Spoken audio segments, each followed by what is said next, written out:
Hello বন্ধুরা, আজকে কিন্তু আমি চলে এসেছি নতুন একটা অন্য ধরনের রান্না নিয়ে। যে দেখতেই পাচ্ছেন এখানে পটল রয়েছে, চিংড়ি মাছ রয়েছে, কিন্তু পটল চিংড়ি আমি করব না, পটল চিংড়ির আজকে ভর্তা করব। তার জন্য এখানে আমি পটল নিয়ে নিয়েছি, চিংড়ি মাছ নিয়ে নিয়েছি, কাঁচা লঙ্কা, টমেটো কুচি, রসুন কুচি, তারপর ফোড়নে দেওয়ার জন্য কালো জিরে, শুকনো লঙ্কা, নুন, চিনি, আর এখানে নিয়ে নিয়েছি আমি একদম কুচি কুচি করে পেঁয়াজ নিয়েছি, আর এখানে একটা মিক্সির জার নিয়ে নিয়েছি। এবার আমি একটু পটলগুলো হালকা করে ভেজে নেব। বন্ধুরা গ্যাসে আমি কড়া বসিয়ে দিয়েছি। এবার আমি এর মধ্যে অল্প পরিমাণে একটু তেল দিয়ে দিলাম। তেলটা খুন্তি দিয়ে একটু কড়ার মধ্যে এভাবে নাড়িয়ে চাড়িয়ে নিলাম। তেলটা গরম হয়ে আসলে কিন্তু আমি হালকা করে পটলটা ভেজে তুলে নেব।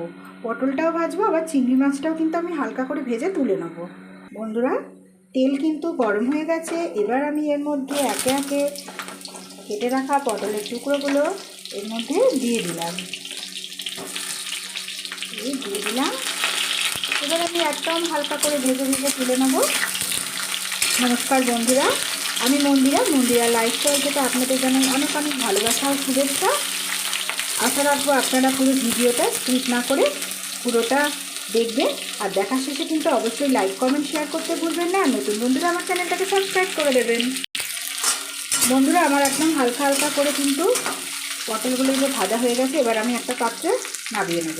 বন্ধুরা এই যে পটল আমি কড়া থেকে নামিয়ে নিয়েছি। এবার এই তেলটার মধ্যেই আমি দিয়ে দেবো চিংড়ি মাছগুলো একদম হালকাভাবে ভেজে নেব।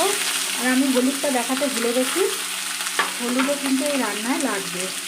এই চিংড়ি মাছের জন্য অল্প একটু এখন হলুদ দিয়ে দিলাম, দিয়ে আমি হালকা করে ভেজে তুলে নেব। আবার এই চিংড়ির ভর্তাটা কিন্তু দুর্দান্ত হয় খেতে, গরম ভাতে প্রথম পাতে অসম্ভব সুন্দর লাগে কিন্তু এই রান্নাটা।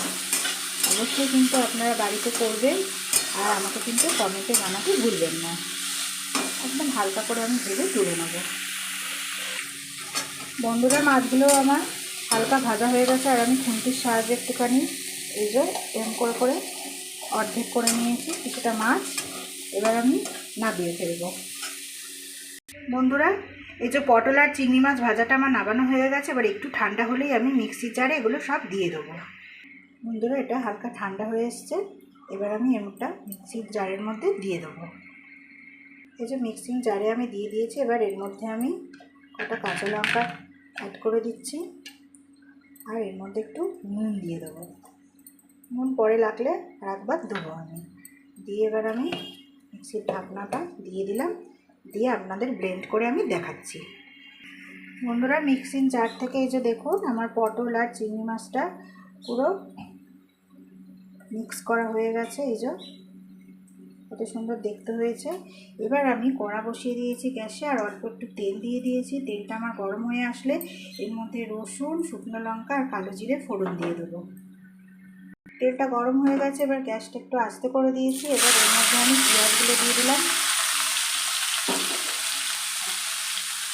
পেঁয়াজগুলো একটু সাইড করে নিই, কারণ আমি ফোড়নটা দিতেই বন্ধুরা ভুলে গেছি। এই যে শুকনো লঙ্কা আর এখানে কালো জিরে আর রসুনটা দিয়ে দিয়েছি, একটু বেশি করে রসুন দিয়েছি, সেটা ভালো লাগবে বলে। দিয়ে আমি নাড়াচাড়া করে নিই। রসুনের ফ্লেভারটা কিন্তু খুব ভালো লাগবে জন্য আমি রসুনটা একটু বেশি করে দিয়েছি। আর ভাতটা মানেই কিন্তু একটু শুকনো লঙ্কা না দিলে ভালো হয় না, আর ঝাল ঝাল এটা খেতে হবে। হালকা স্মেল বেরোতে শুরু করে দিয়েছে। এবার আমি পেঁয়াজটাকেও একদম লাল লাল করে ভেজে নেব। সুন্দর করে লাল লাল করে আমি ভেজে নেব।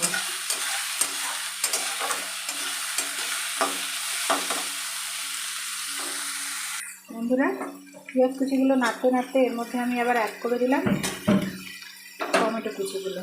এটাও আমি এর সাথে খুব ভালোভাবে নেড়ে চেড়ে নেব। বন্ধুরা পেঁয়াজে আমার খুব সুন্দর একটা কালার এসছে। এবার আমি এর মধ্যে মিক্সিতে যে বেটেছিলাম পটল আর চিংড়ি মাছটা এর মধ্যে দিয়ে দিলাম। দিয়ে আমি এবার খুব ভালোভাবে এই যে নেড়ে নেবো এভাবে। ভালোভাবে মিনিট 5 আমি খুব ভালোভাবে নেড়ে নেড়ে একদম লাল লাল করে নেব। খুব ভালোভাবে নেড়ে চেড়ে নেব।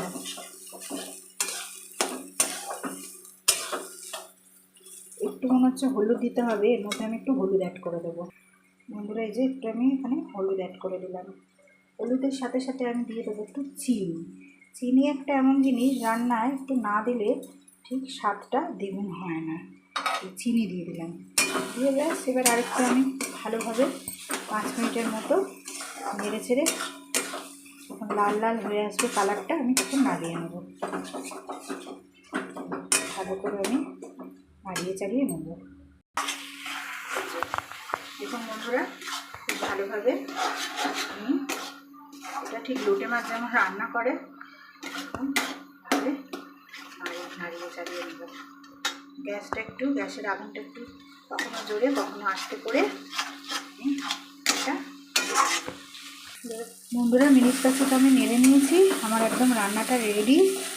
চিংড়ি পটল ভাতটা একদম রেডি, এবার আমি নামিয়ে নেব। বন্ধুরা আমি কড়া থেকে নামিয়ে নিয়েছি, আমার চিংড়ি পটলের ভাতটা একদম রেডি হয়ে গেছে। এই যে দেখুন কতটা সুন্দর দেখতে হয়েছে। আর রান্নাটা যদি বন্ধুরা আপনাদের ভালো লেগে থাকে তাহলে অবশ্যই আমার নতুন বন্ধুরা চ্যানেলটাকে সাবস্ক্রাইব করবেন, আর পুরনো বন্ধুরা একটা লাইক কমেন্ট করতে কিন্তু ভুলবেন না, আর বন্ধুদের সাথে কিন্তু শেয়ার করে দেবেন। আবার নেক্সট আরেকদিন একটা নতুন ভিডিওর সাথে আপনাদের সাথে দেখা হবে। ততক্ষণের জন্য আপনারা ভালো থাকবেন, সুস্থ থাকবেন, সুরক্ষিত থাকবেন। ততক্ষণের জন্য টাটা।